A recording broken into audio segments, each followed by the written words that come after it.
Bangladesh's northeastern border has a hilly area that people have almost forgotten, even though it still exists on official maps. The place is called Kamrai Hill. The hills are not very high, but strangely they are covered with extremely dense forest. Even during the day, in many places sunlight cannot reach the ground. At the foot of these hills, there was a small settlement. Its name was Sonajuri. Until about 50 years ago, nearly 300 people lived there. Farming, livestock, and cutting wood were their livelihoods. Everything was normal, but one day, strange events began.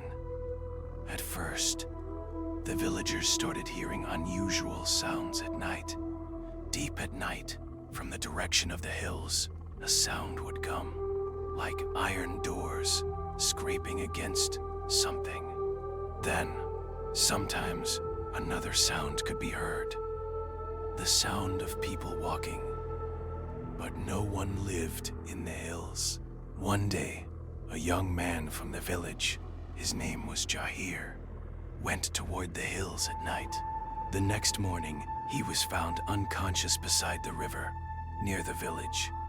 When he woke up, he kept saying only one thing: "There is a city beneath the mountain.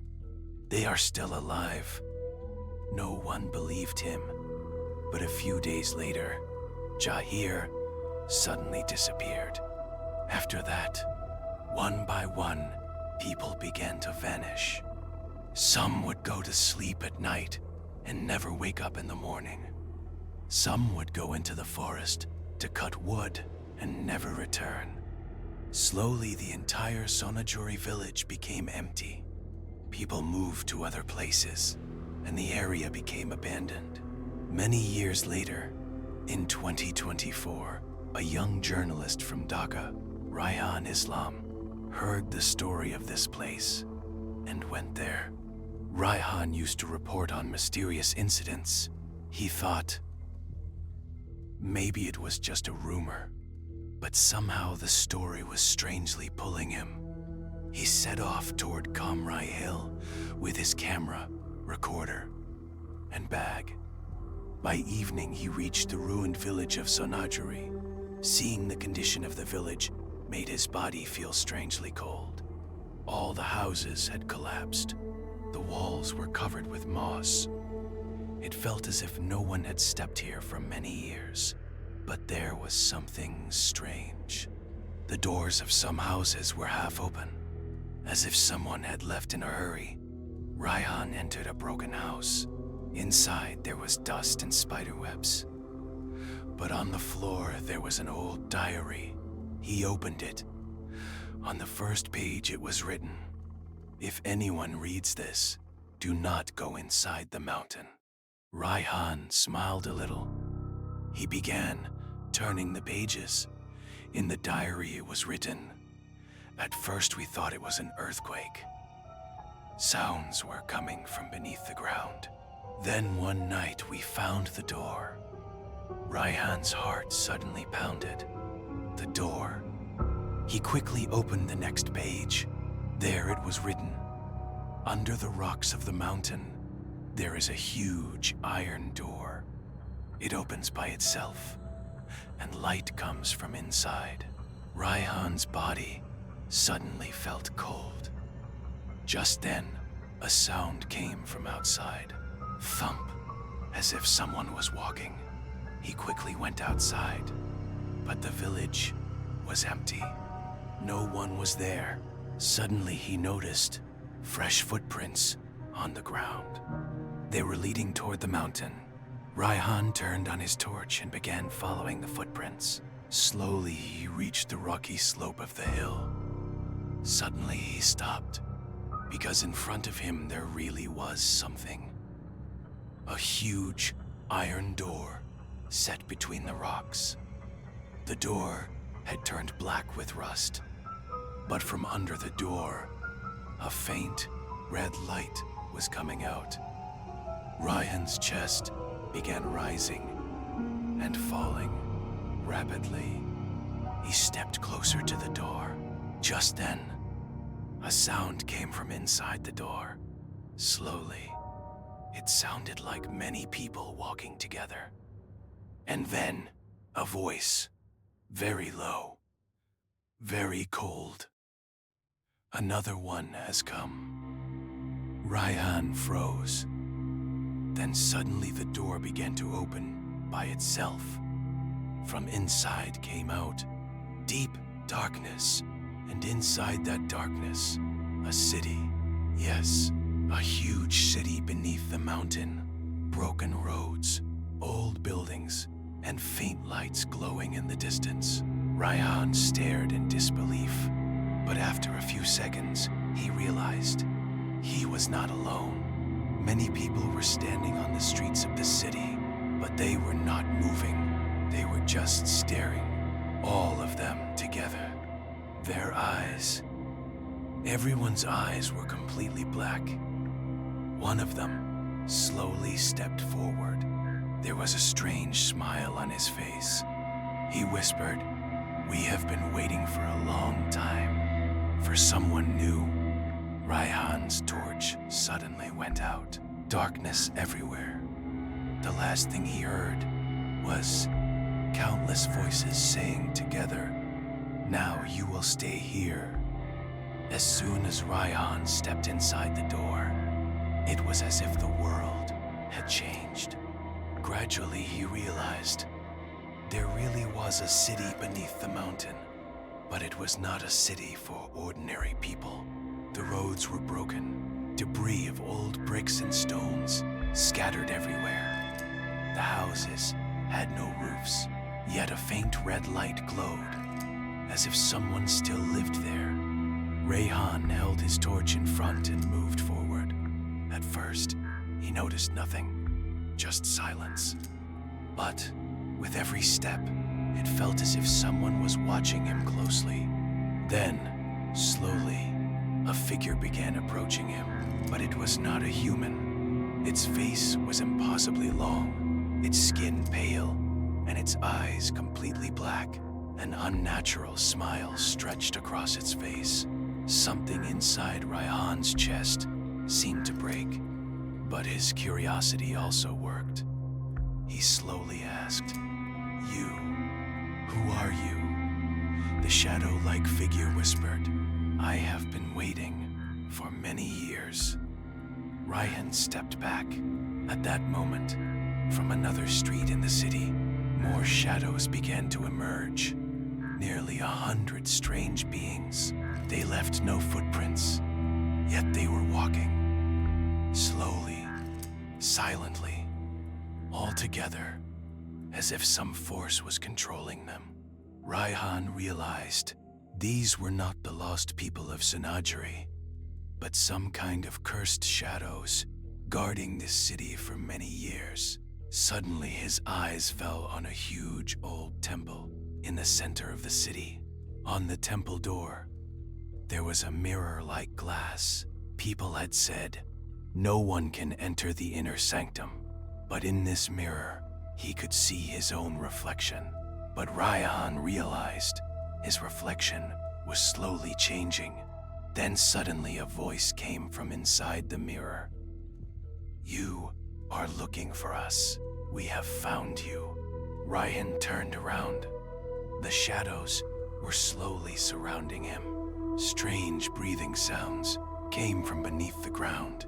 Each shadow moved toward him slowly. He tried to reach for the camera in his bag, but the bag felt light, as if it were empty. The torch had gone out.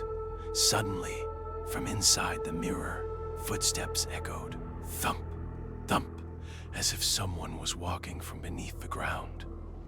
Rayhan realized the city was alive.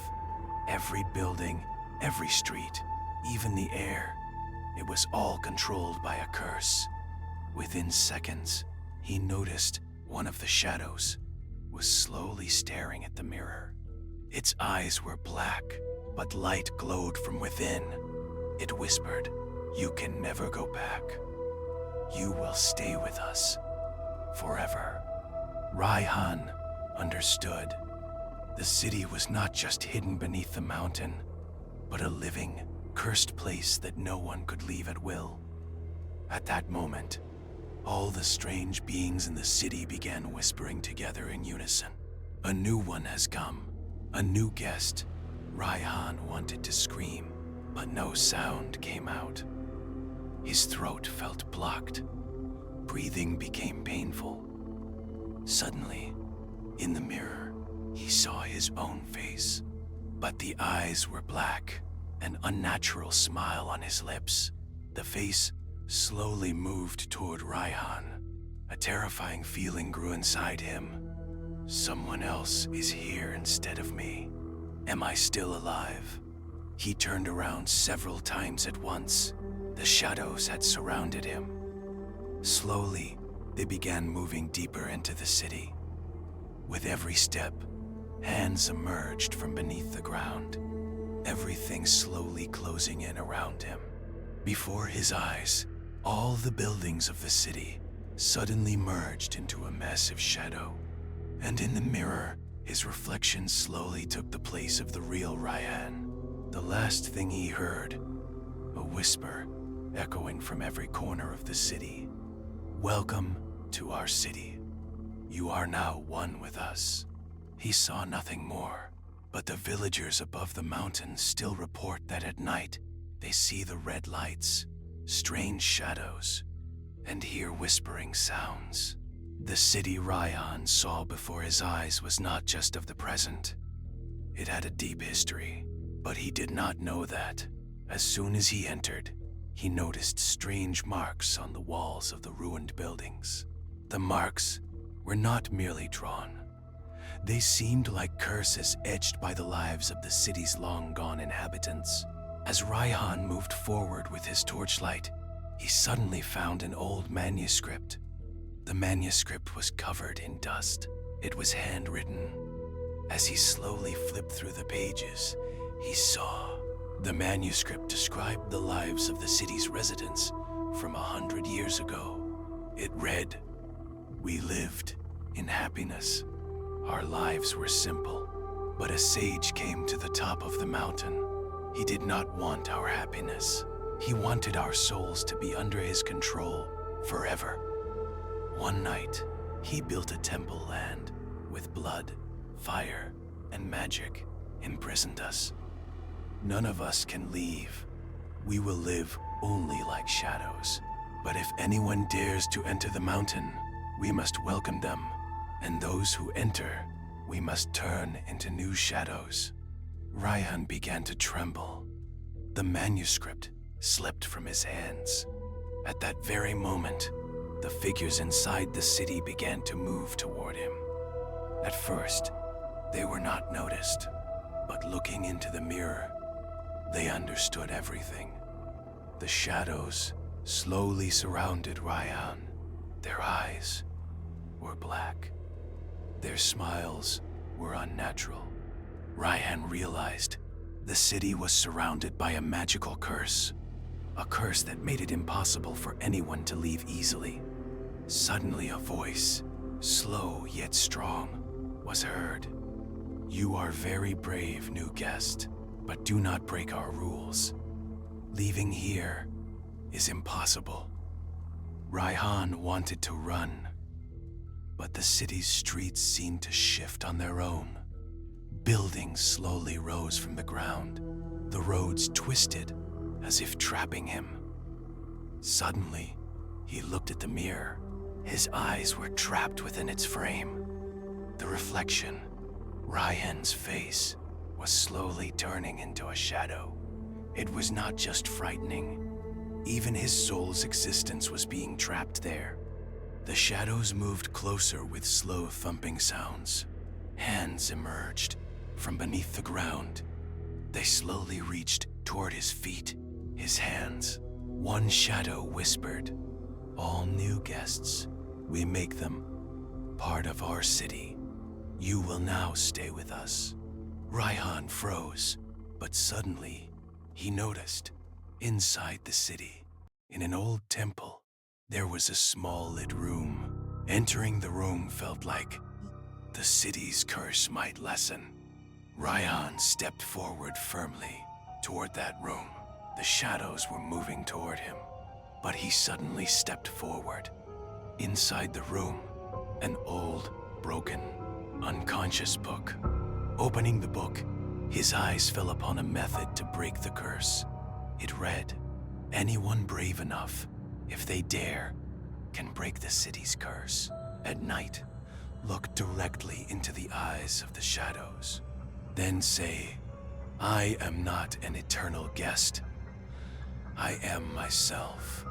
If there is courage, freedom is possible." Rayhan realized this was his only chance. He spoke aloud. "I am not a new guest. I am myself. I control my own life. Your control is not over me." The shadows stopped. All the city's people froze, their eyes fixed only on Rayhan's face. For the first time, the city's curse began to ease. The buildings slowly stabilized. No hands emerged from beneath the ground. Rayhan slowly walked out of the city. The light seemed to return to him. The shadows only stared at him, but did not move further. He climbed back up to the top of the mountain. Evening had begun to fall. The air atop the mountain was cold, but normal. Rayhan understood. The city's curse was gradually receding, but the city was still alive and watching. Back in the village, he wrote, "Anyone brave can enter the city, but stay vigilant. The curse is still there. The city only waits for those who show similar courage." Standing atop the mountain, Rayhan could not be sure. Had he truly been freed? The city's curse had slowly receded, yet some strange sensations lingered. He looked back into the mountain. The city's colors were oddly hidden in the mist. The red lights still flickered there, though faintly. The strange shadows of the city, those with black eyes, no longer trapped him forever, but their gaze remained. Rayhan stood for a moment, listening to the silence of the night. Suddenly he noticed a new shadow appeared in the dark chamber of the city's temple. The shadow moved slowly toward him, but this time it was not Rayhan's own reflection. It was an extreme, distorted, supernatural form. Half of its face gray, half black. Its eyes burned red, a smile on its lips, but inhuman.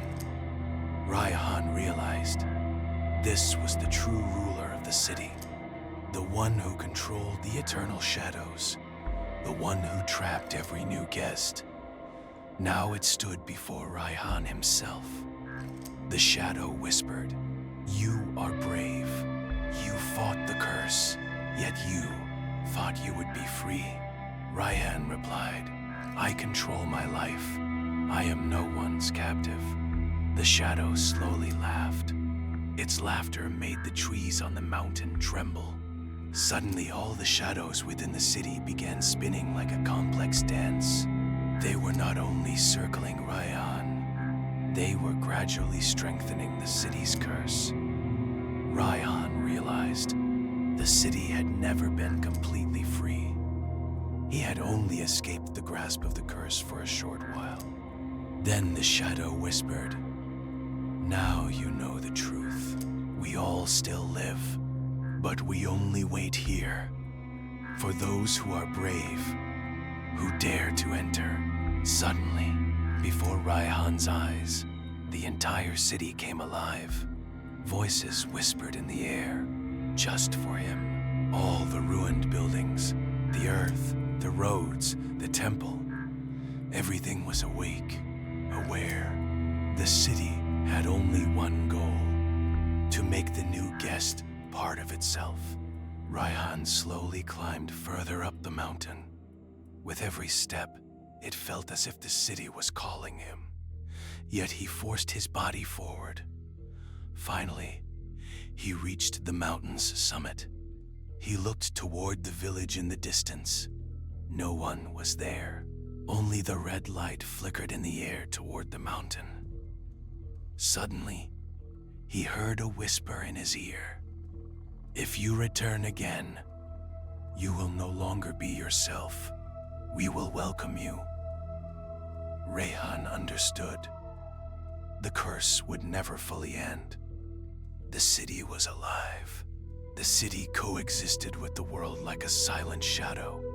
Anyone who enters never truly leaves. And those who survive remember, eye to eye, whisper to whisper, dream to dream, until the very edge of life. Rayhan slowly descended. His heartbeat gradually came under control. But from inside the mountain, the red light flashed toward him, as if saying, "The city is waiting, and we will always be here." The night ended, but the city beneath the mountain remained alive. It was a cursed city, eternally waiting for the next guest. And Rayhan, from that night on, knew anyone who dares enter never truly returns.